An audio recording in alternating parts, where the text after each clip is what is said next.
woman and you're a middle-aged man. I come from a background of poverty and I didn't always have parents to guide me through life. You come from privilege. So I'm wondering why it's your right to take away my right. My name's Deja Foxx. I'm 19 years old. I'm an activist, organizer, future president, and current Columbia student. The gun lobby and their politicians have tried to deflect and distract us. They've tried to twist what is so clearly a gun issue into anything else. My name is Matt Post. I'm the head of legal advocacy for March for Our Lives, the president of the Yale Undergraduate Prison Project, and I formerly served a few years ago on the school board in Montgomery County.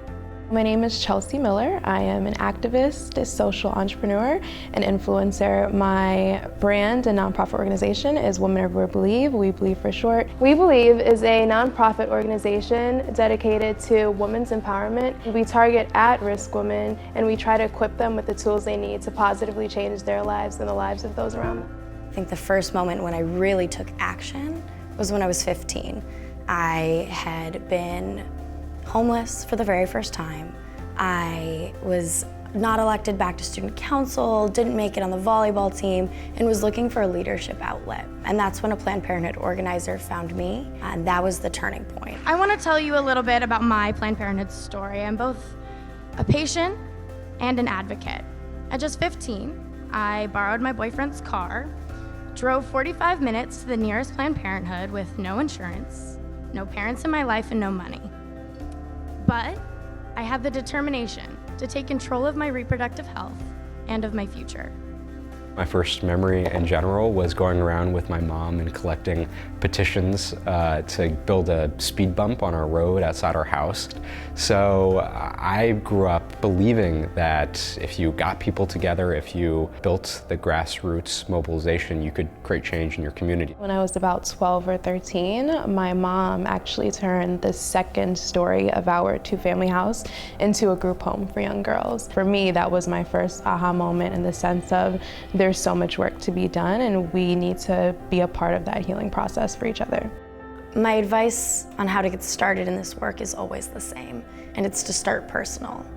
Tell your story to friends and family and people who are invested in you, and then ask them to show up with you to a rally, or to a school board meeting, or to a town hall, and build from there. The word activism is just consistently changing and evolving. At a certain time, I think a lot of people viewed activism as being on the streets, right? Having a poster, like really protesting, right? The protest version of activism. Whereas now, I think because of the digital age, that's consistently being redefined. I think we need to look at social media as a tool for organizing.